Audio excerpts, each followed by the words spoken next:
जय राधा माधव कुंज विहारी।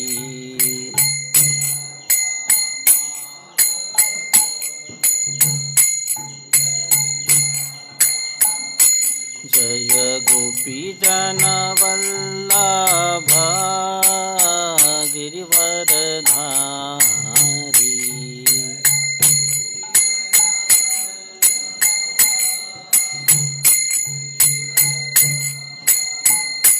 जय गोपी जन वल्लभ गिरिवरधारी।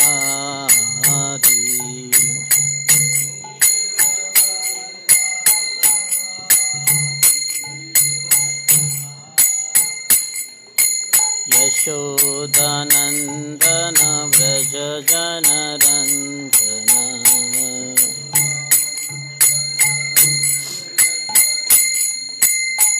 यशोदानंदन व्रज जनरंजन।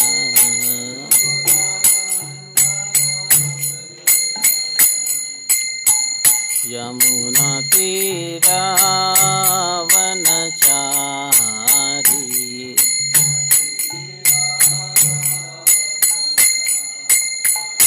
यमुना तीरावनचारी।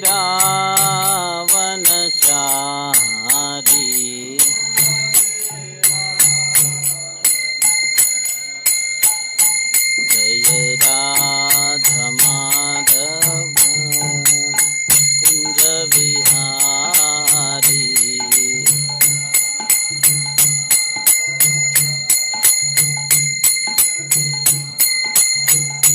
जय गोपी जन वल्लभ गिरिवरधारी।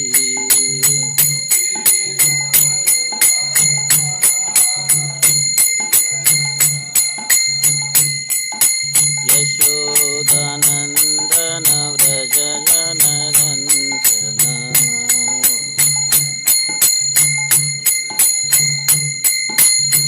यशोदानंदन व्रज जनरंजन।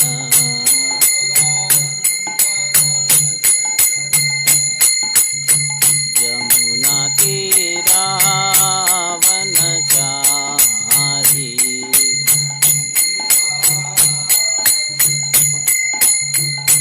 यमुना तीरावनचारी।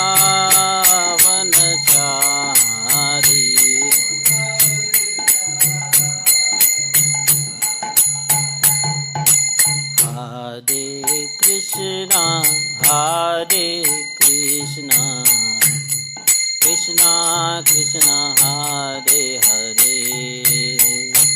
हरे राम राम राम हरे हरे।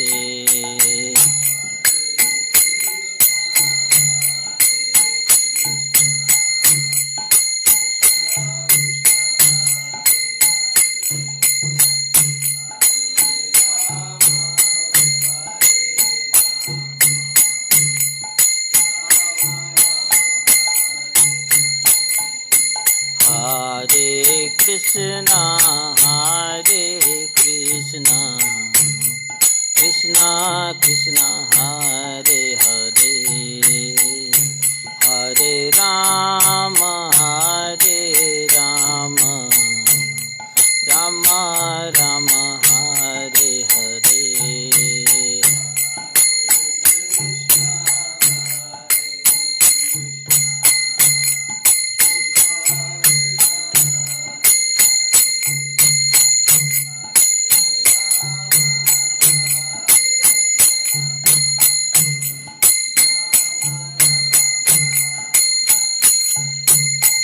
Hare Krishna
प्रभुपाद प्रभुपाद प्रभुपाद प्रभुपाद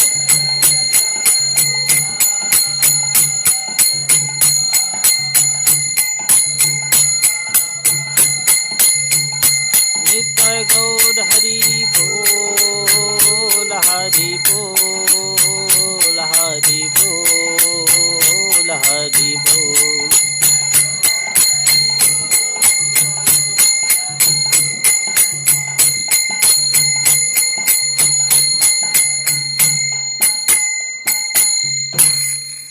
कलयुग पावन हरिनाम संकीर्तन यज्ञ की श्रील प्रभुपाद की।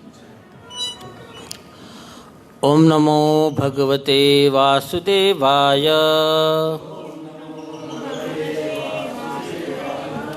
ओम नमो भगवते वासुदेवाय।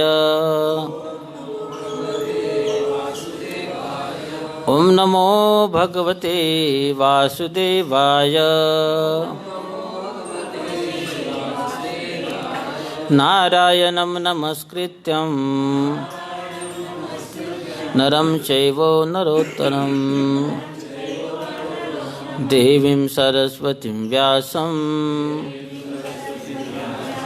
ततो जाया उदीरये। नष्टप्रायेषु भद्रेषु नित्यं भागवत सेवया भगवतीर उत्तम श्लोके भक्तिर्भवति नयस्तकी। कृष्णाय वासुदेवाय देवकी नंदनाय च नंदगोपकुमाराय गोविंदाय नमो नमः। मुखं करोति वाचालं पंगुलंगायते गिरं यत्कृपातमः वन्दे श्रीगुरुदिनतारिणे। परमानंद माधव श्रीचैतन्य ईश्वर।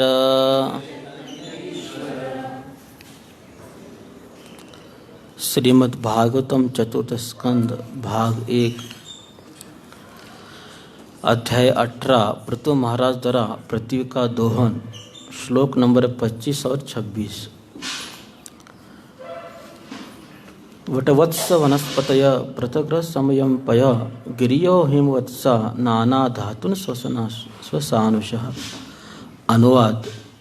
वृक्षों ने बरगद के पेड़ को बछड़ा बनाकर अनेक सुस्वादु रसों का दूध के रूप में दूह लिया। पर्वतों ने हिमालय को बछड़ा तथा पर्वत शृंगों को पात्र बनाकर नाना प्रकार की धातुएं धुई।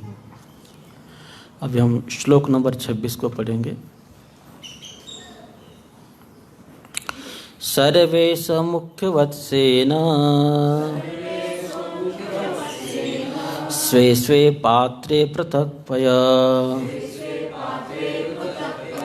सर्वकामदुधां पृथ्वी दुदुः पृथुभाविताम्। सर्वे मुख्यवत्सेन स्वे स्वे पात्रे पृथक्पय सर्वकामदुधा पृथ्वी दुदुः पृथुभाविताम्। सर्वे मुख्यवत्सेन स्वे स्वे पात्रे पृथक्पय सर्वकामदुघां पृथ्वी दुदुहं पृथुभाविताम्।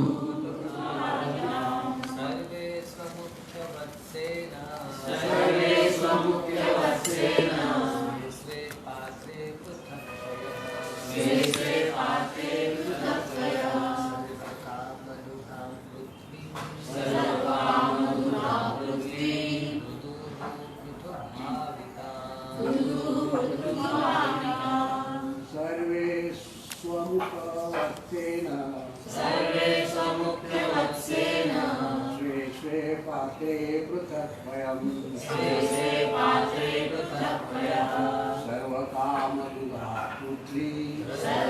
सर्वकामदुघा पृथ्वी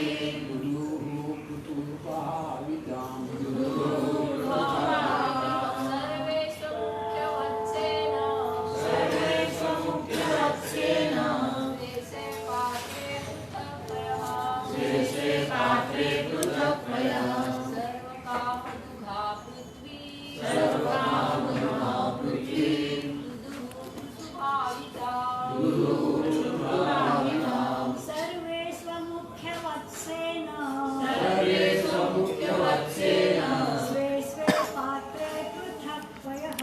स्वे स्वे पात्रे पृथक्पया सर्वकामदुघां पृथ्वीं दुदुः पृथुभाविताम्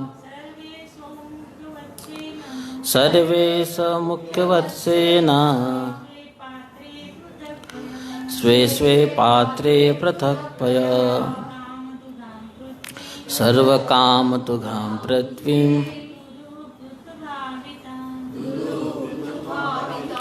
शब्दार्थ सर्वे सभी ने स्वमुख्य अपने अपने प्रधानों द्वारा वत्सेन बछड़े के रूप में स्वे स्वे अपने अपने पात्रों में पृथक भिन्न भिन्न पय दूध सर्वकाम सभी वांछित वस्तु दुघाम दूध के रूप में पृथ्वी लोक को दुदुः दुहा पृथुभावितां राजा पृथु द्वारा शासित।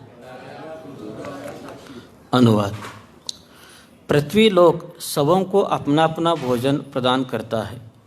राजा पृथु के काल में पृथ्वी पूर्णतया राजा के अधीन थी, अतः पृथ्वी के सभी वासी अपना अपना बछड़ा उत्पन्न करके तथा विभिन्न प्रकार के पात्रों में दूध रखकर अपना भोजन प्राप्त कर सके। तात्पर्य श्रील प्रभुपाद द्वारा। श्रील प्रभुपाद की इसका प्रमाण है कि भगवान हर एक को भोजन प्रदान करते हैं, जैसा कि वेदों में पुष्टि कही गई है, एको बहुनाम विधाति कामान।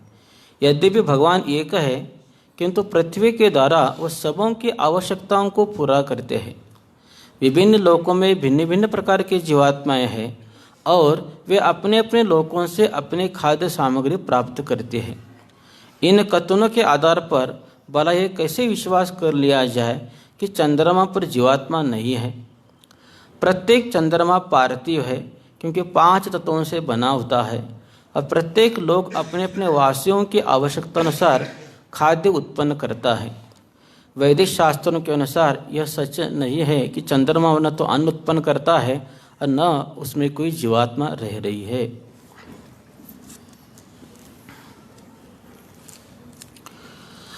ओम अज्ञानतिमिरन्धस्य ज्ञानाञ्जनशलाकया चक्षुरुन्मिलितं येन तस्मै श्रीगुरवे नमः।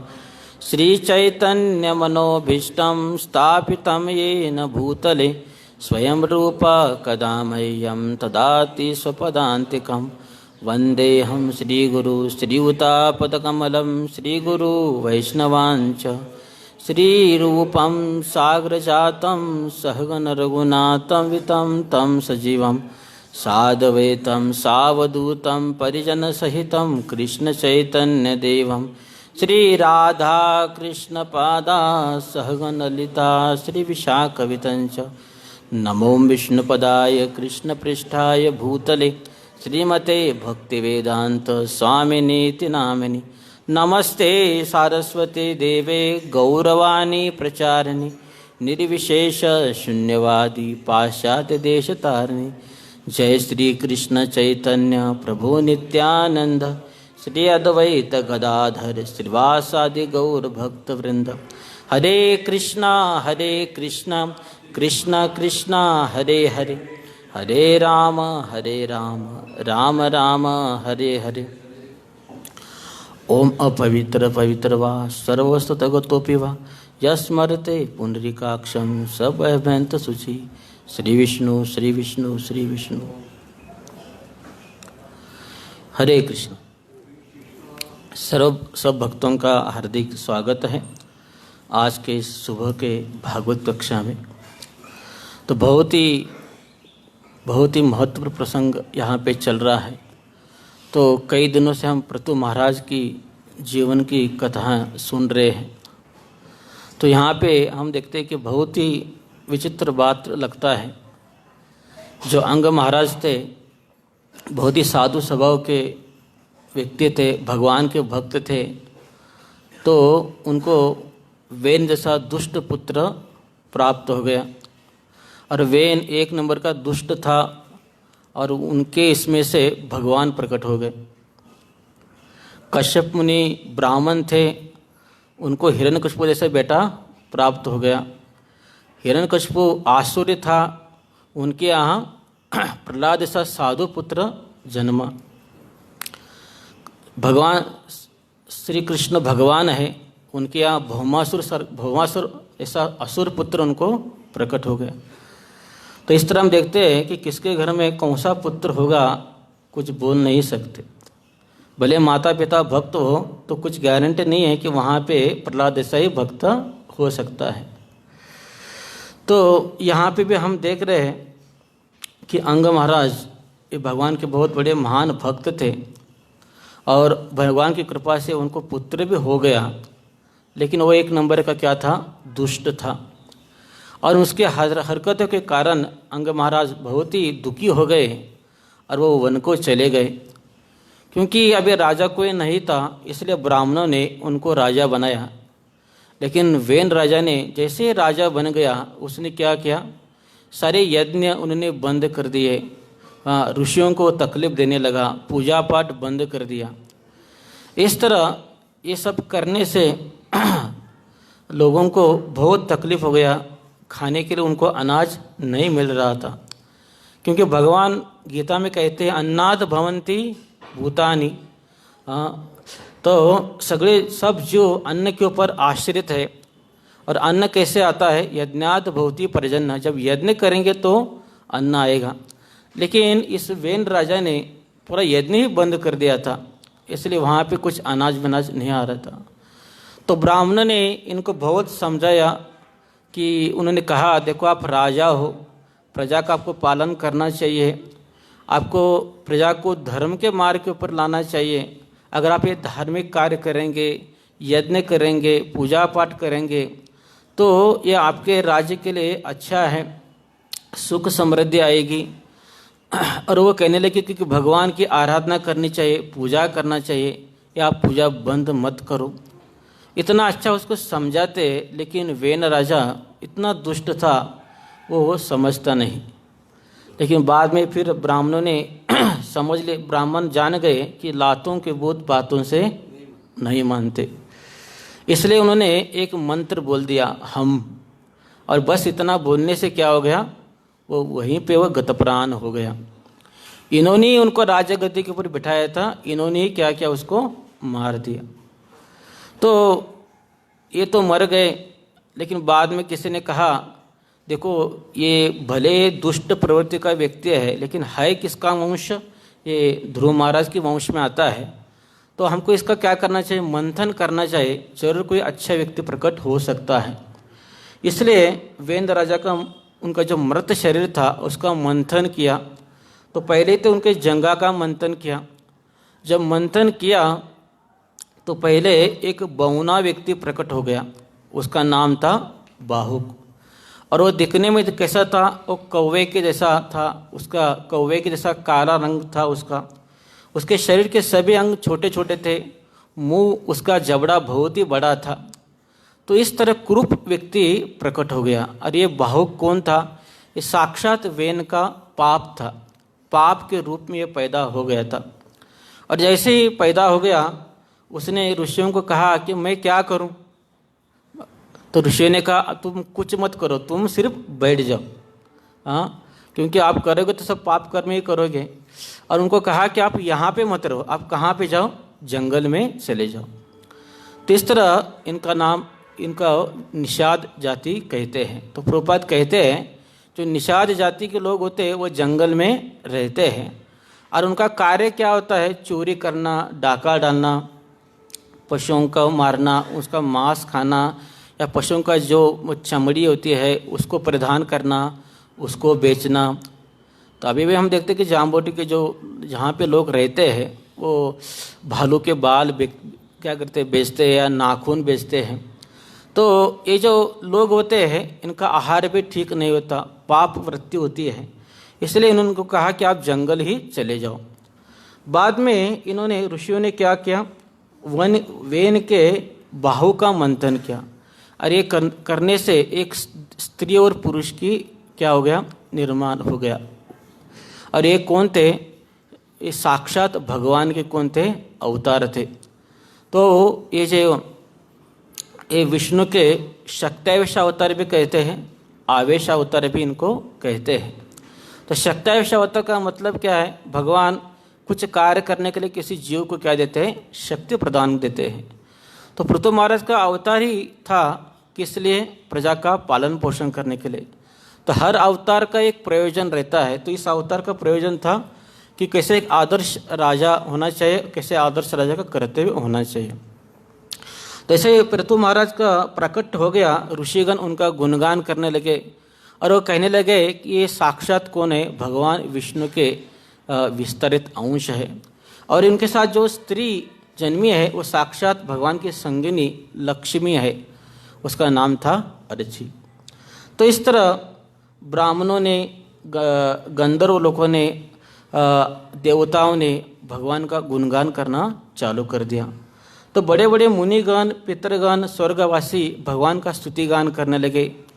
और जब बाद में इनको सिंहासन के ऊपर बिठाया तो बहुत सारे अलग अलग देवता ने उनको अलग अलग प्रकार की भेंट दी।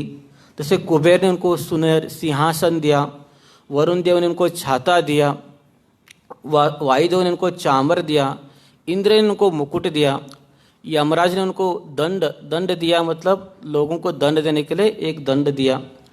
फिर ब्रह्मा जी ने उनको आत्मज्ञान दिया, सरस्वती माता ने उनको दिव्य हार दिया, लक्ष्मी माता ने ऐश्वर्य दिया। इस तरह अलग अलग देवताओं ने उनको क्या दिया, अलग अलग भेंट दे दी।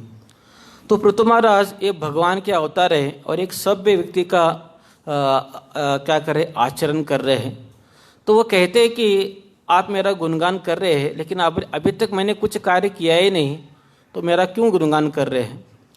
तो जो भगवान के भक्त होते हैं या कोई सभ्य व्यक्ति होता है वो अपना गुणगान करना कभी उसको अच्छा नहीं लगता। खास करके जो भक्त होते हैं वो अपना गुणगान सुनना भी पसंद नहीं करते, क्योंकि जो भगवान के भक्त होते हैं वो जानते हैं मैं जो भी कार्य कर रहा हूँ, या प्रीचिंग कर रहा हूँ, या कुकिंग कर रहा हूँ, या भगवान के लिए कुछ हार बना रहा हूँ, ये सब भगवान की कृपा से मैं कर रहा हूँ, इसमें मेरी कोई योग्यता नहीं है।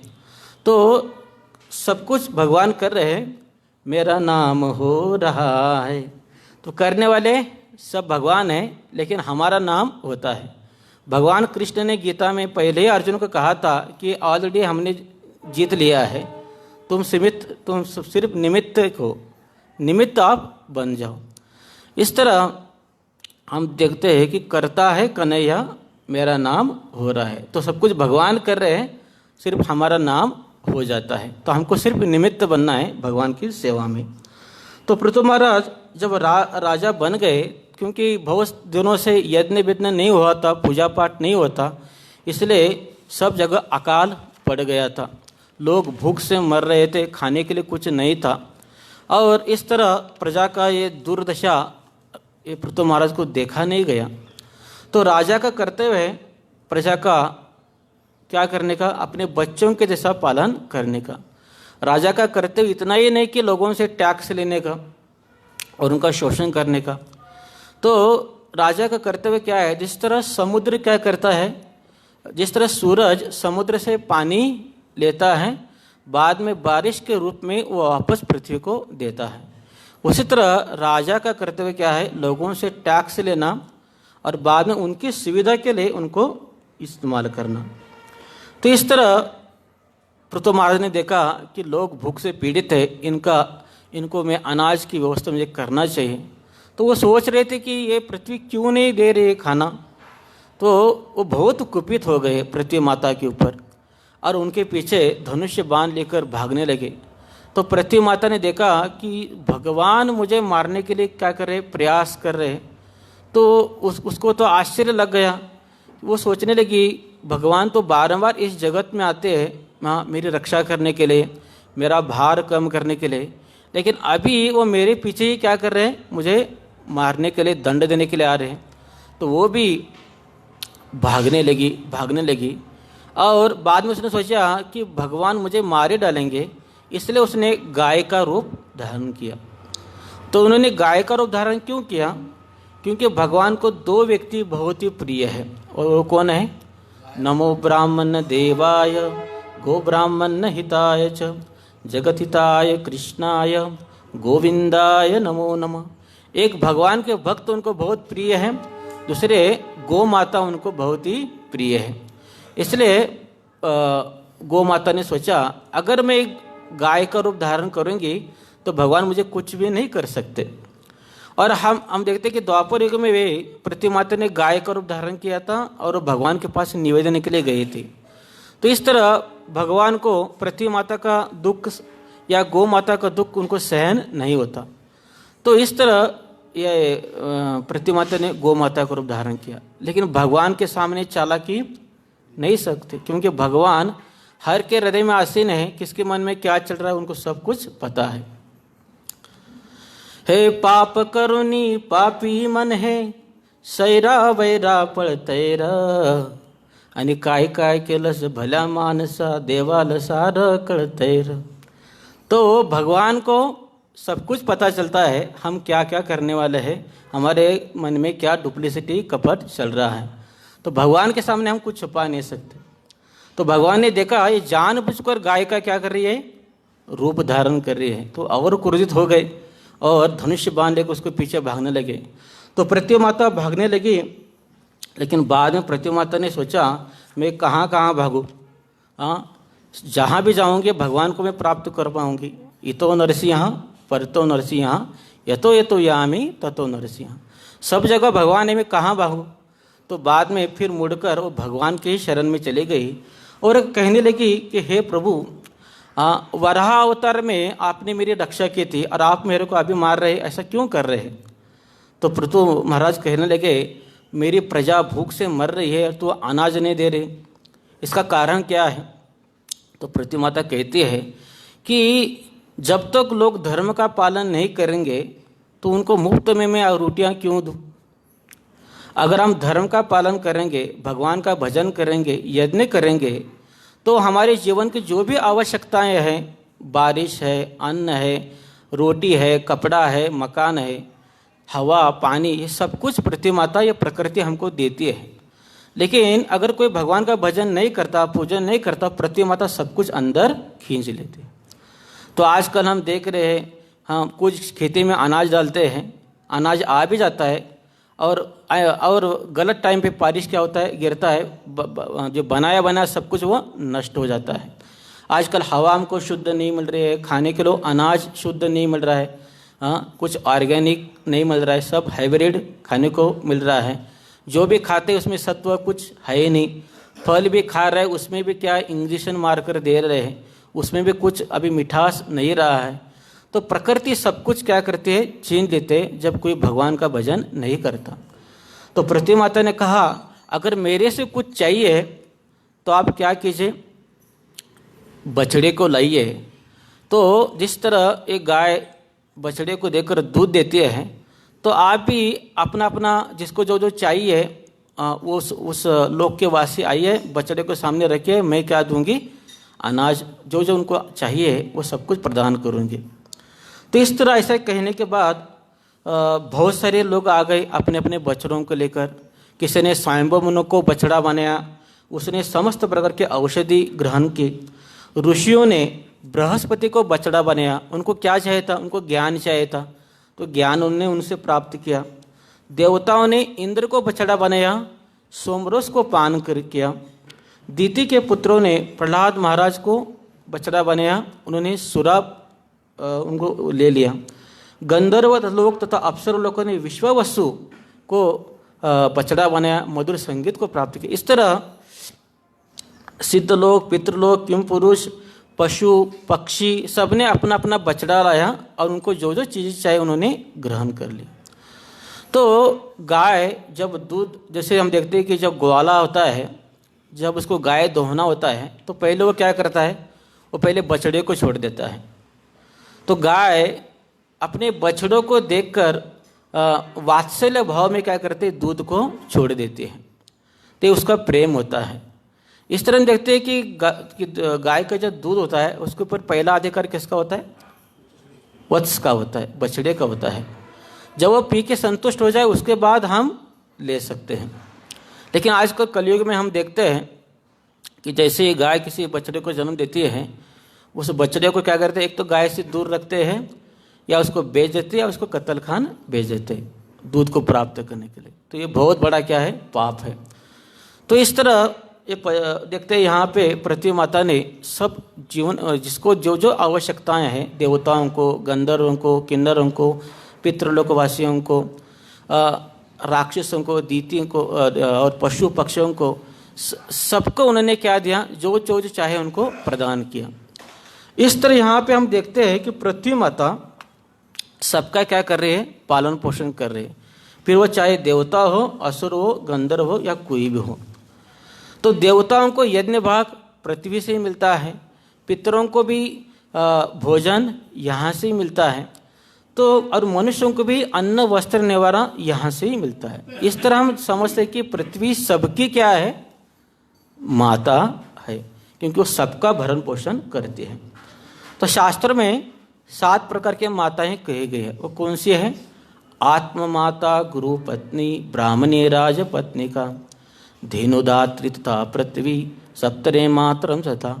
तो हमारी 7 माताएं हैं। एक है खुद की माँ जिसने हमको जन्म दिया है, वो हमारी माँ है। दूसरी है गुरु की पत्नी। तो पहले ज़माने में जो बच्चा होता है गुरु के आश्रम में जाता था और गुरु से ज्ञान लेता था। तो उनकी जो पत्नी होती थी वो माँ के जैसा क्या करती थी, इनका पालन पोषण कर देती, उनको भोजन देती थी, उनको नहला देती, इसलिए वो भी माँ के समान माना गया है। फिर है ब्राह्मणी। तो ब्राह्मण जो होता है नर देवता होता है, मनुष्य का वो देवता माना जाता है, इसलिए उसकी जो पत्नी है वो भी हमारे माँ के समान होती है। राजपत्नी का, राजा पिता के समान है, वो प्रजा का पालन पोषण करता है पिता के जैसा, और उसकी जो पत्नी है वो भी हमारी को हो गई, माँ हो गई। फिर है धेनु, मतलब गौ माता, जो हमको दूध प्रदान करती है, और क्योंकि हम दूध पीना ये बच्चों का कार्य है, इसलिए वो भी हमारी क्या हो गई, माता हो गई। और धात्री मतलब जो नर्स होती है, जो बच्चों का पालन करती है। और अंत में बताया है पृथ्वी, ये हमारी कौन है, माता है। तो जिस तरह एक बच्चा माँ की गोद में खाता है, पीता है, सोता है, उसी तरह अभी हम पृथ्वी पर ऊपर रह रहे हैं। हाँ, वो जो अनाज दे रहे वो खा रहे हैं, उससे ही पानी आता है वो पी रहे हैं, पर्वतों से खनिज आता है वो ले रहे हैं, समुद्र से रत्न आते वो ले रहे हैं। तो पृथ्वी से सब कुछ हमको मिल रहा है। घर, अगर घर बनाने की लकड़ी भी यहाँ से मिल रहा है। तो हमारा सब कुछ जीवन की जो ज़रूरतें हैं ये पृथ्वी से हमको मिल रही है, वो हमारे पालन पोषण कर रही है, इसलिए वो हमारी क्या है, माता है। और पृथ्वी को कर्म भूमि कहा गया है। कर्म भूमि में मतलब यहाँ पे जैसा हम कर्म करेंगे अगली गति वैसे ही हमको मिल जाएगी।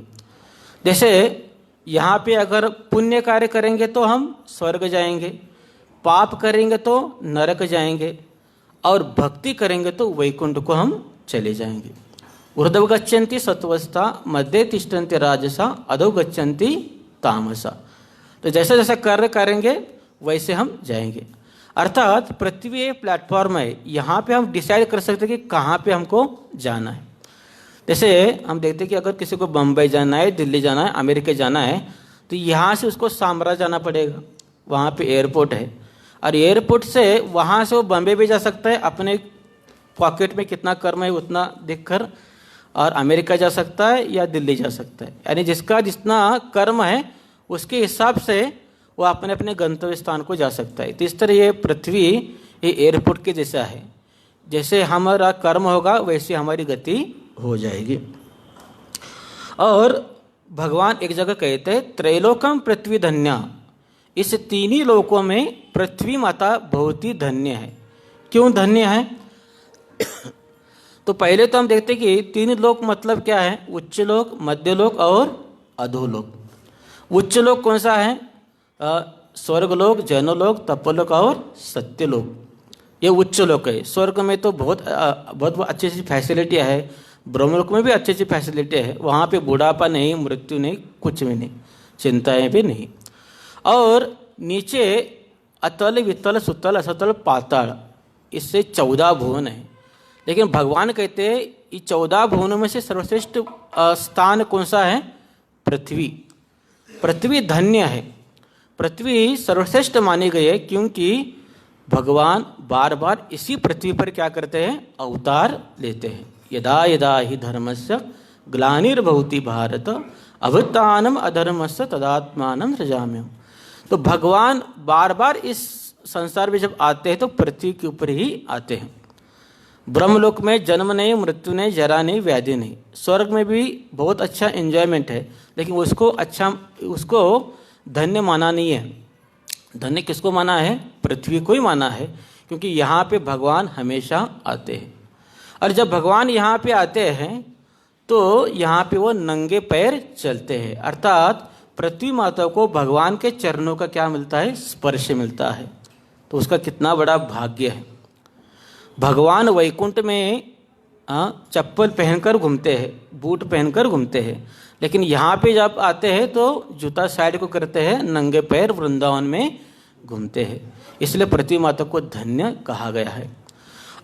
और एक कारण बताते हैं कि पृथ्वी माता क्यों बहुत ही धन्य, पृथ्वी माता क्यों महत्वपूर्ण है।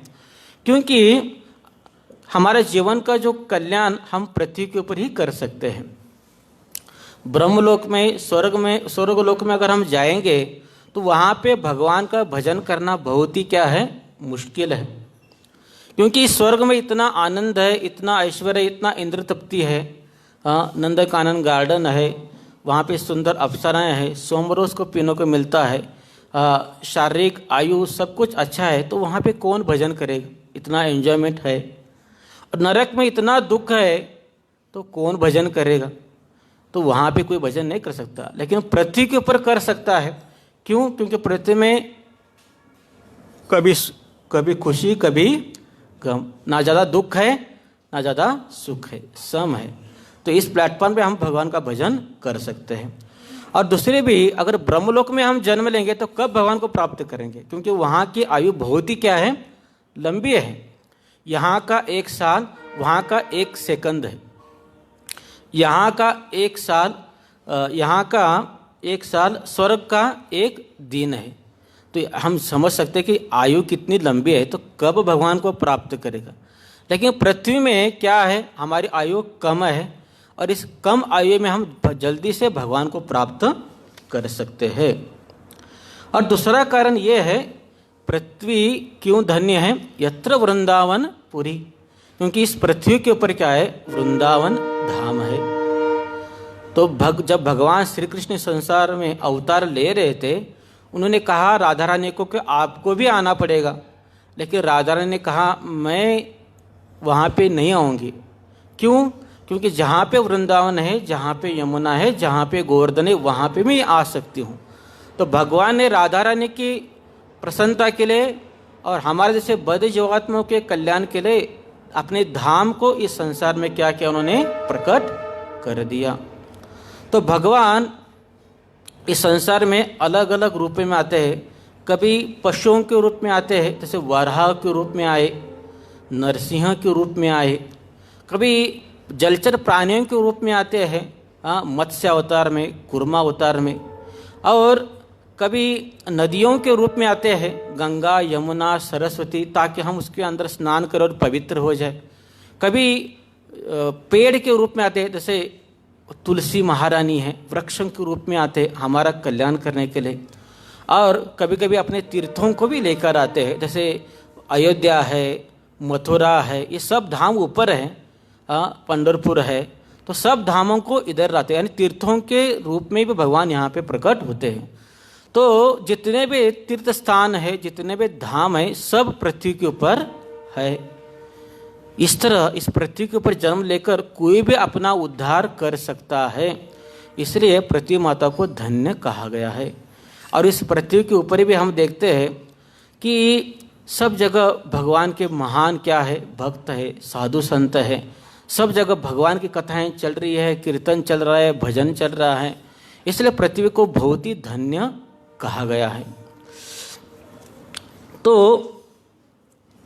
और इसलिए पृथ्वी में इतनी अच्छी फैसिलिटी है, इसलिए देवता लोग भी यहाँ आने की कामना करते हैं, है ना।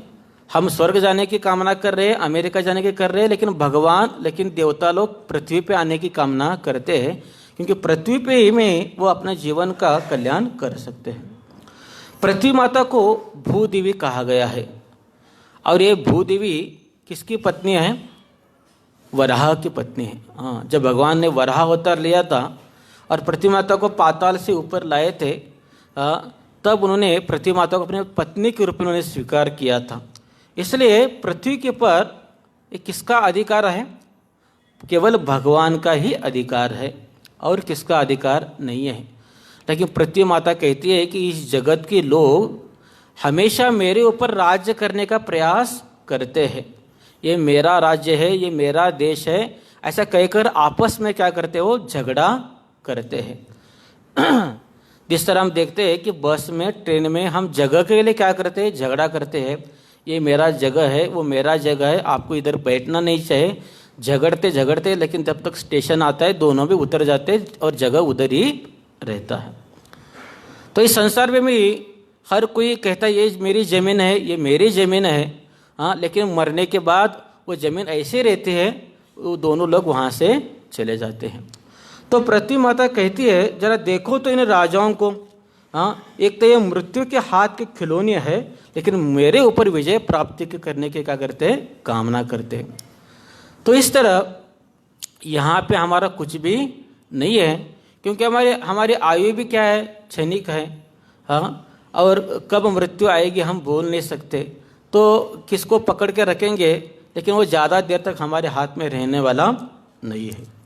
भक्तिविनोद ठाकुर कहते हैं, जीवन अनित्य जानह सार, ताहे नाना विधि विपद भार। वो कहते हैं जीवन क्या है? हमारा अनित्य है, मृत्यु कभी भी आ सकती है। इसलिए हमको किसी के ऊपर अधिकार जमाना नहीं चाहिए, वो बहुत देर तक हमारे पास रहने वाला नहीं। हाँ, ये मेरा घर है, ये मेरी पत्नी है, ये मेरे बच्चे है, ये मेरी गाड़ी है, लेकिन कब तक है? जब तक उसकी मृत्यु होती नहीं है। जैसे उसका मृत्यु हो जाएगा, उसका फ्लैट इधर ही रह जाएगा, उसकी गाड़ी इधर ही रह जाएगा, उसका स्मार्टफोन भी इधर ही रह जाएगा, कुछ भी वो साथ लेके जाने वाला नहीं है। तो जीवन अनित्य है, मृत्यु कभी भी आ सकते हैं, आयु भी कम है। और वो कहते हैं और बीच का समय भी क्या सुखमय नहीं है, ताहे नाना विधि विपद भार। तो बीच में बहुत सारे कष्ट है, दुख है, आदि दैविक ताप है, आदि भौतिक ताप है, आदि आध्यात्मिक ताप है, मन से तकलीफ है, शरीर से तकलीफ है। सिर्फ हमें गोली खा ही रहे, दवाई खा रहे हैं शरीर को मेंटेन करने के लिए, कुछ इसमें सुख नहीं है। तो प्रहलाद महाराज भी अपने पिता को कहते हैं, तत्साधु मन्ये असुरवर देहिनाम। तो हम देखते कि हिरण्यकशिपु ने प्रहलाद महाराज को गुरुकुल में डाला था। वैसे तो उनको बहुत सारा ज्ञान था, लेकिन वो चाहते थे कि मेरे पुत्र को आसुरित ज्ञान होना चाहिए, ये देवताओं का ज्ञान नहीं होना चाहिए। तो शंडामर के गुरुकुल में वो रहते हैं, लेकिन बाद में कुछ दिन के बाद वो अपने पिता के पास आते हैं। तो हिरण्यकशिपु ने कहा कि आपने स्कूल में क्या सीखा? तो वो कहते हैं, तत्साधु मन्ये असुरवर देहिनाम सदा समुदनम धियाम असत्ग्रहात्। हे पिताजी, हमारा देह क्षणिक है और गृहस्थ जीवन भी हमारा क्या है? क्षणिक है। और जो भी कोई व्यक्ति इस क्षणिक देह को अपना मानता है, अपने घर को अपना मानता है वो हमेशा चिंता में रहता है। तो इस संसार में कुछ भी सुख नहीं है, आनंद नहीं है। तो जीवन का कल्याण करने के लिए आपको कहाँ जाना चाहिए? हाँ, हित्वात्म प्रातम ग्रहंद कूपम वनम गतमित हरिम आश्रय। ये आप सब कुछ छोड़कर आप क्या कीजिए? वृंदावन चले जाइए। तो ये जब जब हिरण्यकशिपु ने सुना ये मेरा बेटा क्या कह रहा है, हाँ ये तो मेरे को प्रवचन दे रहा है, तो ये बहुत क्रोधित हो गए और षंडामर को कहा आपने इनको आसुरी ज्ञान देने के बजाय वैष्णव का ज्ञान क्यों दिया है? अब इनको आसुरी ज्ञान दे दो। तो फिर से उनको ले गए, लेकिन बाद में भी फिर आ गए। उन्होंने वही प्रश्न किया कि आपने क्या सीखा? तो उन्होंने कहा श्रवणम कीर्तनम विष्णु स्मरणम पाद सेवनम अर्चनम वंदनम दास्यम सख्यम आत्मनिवेदनम। तो प्रहलाद महाराज ने कहा भक्ति की 9 विधियाँ हैं। तो जीवन हमारा अनित्य है, क्षणिक है। तो ये मेरा करके हमको यहाँ पे झगड़ते बैठने का नहीं है। तो हमको क्या करना है? जितना भी समय हमको मिला है तो हमको हमेशा भगवान के बारे में श्रवण करना है, उनके नामों का कीर्तन करना है, उनका स्मरण करना है, उनका वंदन करना है, उनका पूजा करना है और हमारा जीवन उनको समर्पित करना है।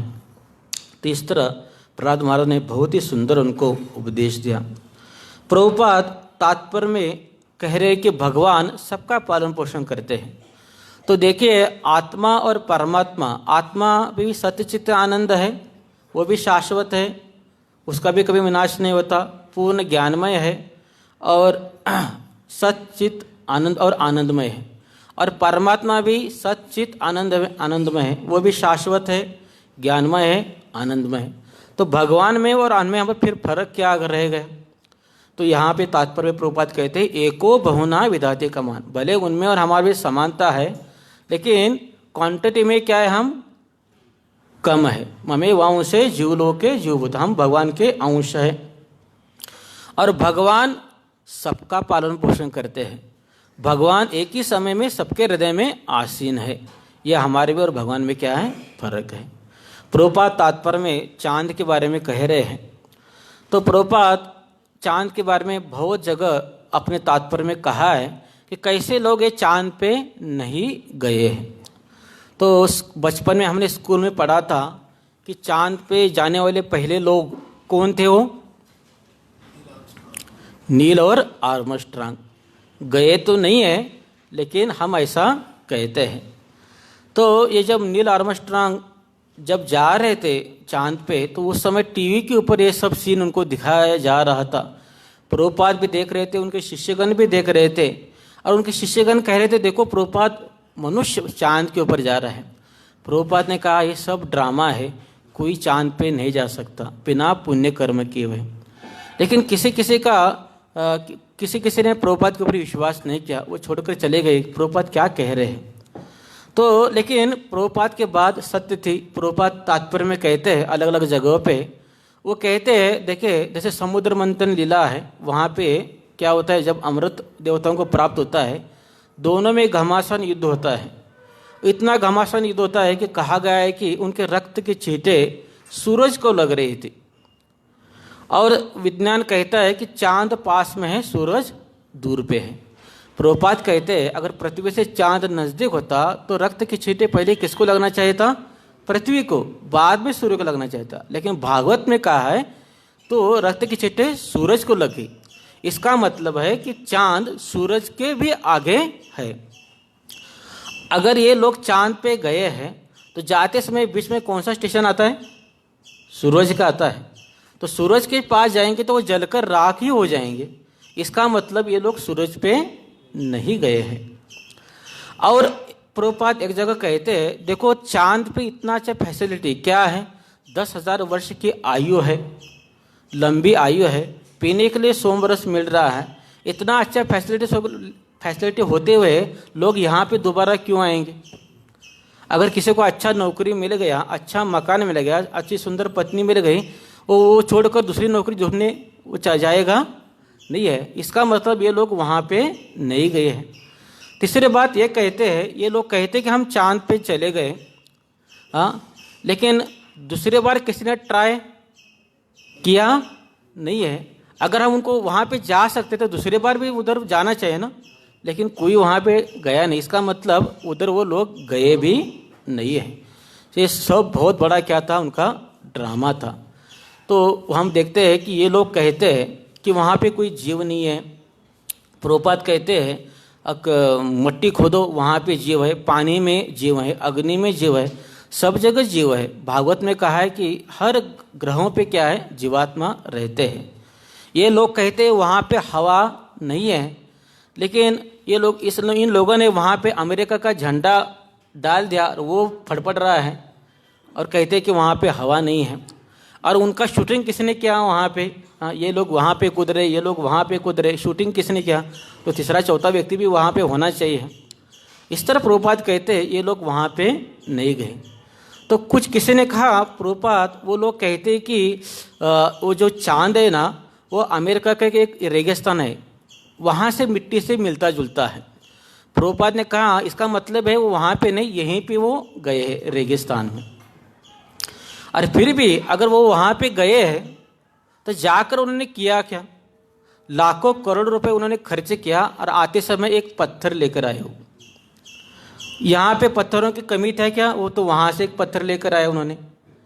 इस तरह इतना पैसा वेस्ट किया उन्होंने। वहाँ उस समय वहाँ के जो लोग थे भूख से मर रहे थे, उनको पैसा देने के बजाय उन्होंने क्या किया, इसके ऊपर उन्होंने खर्चा किया।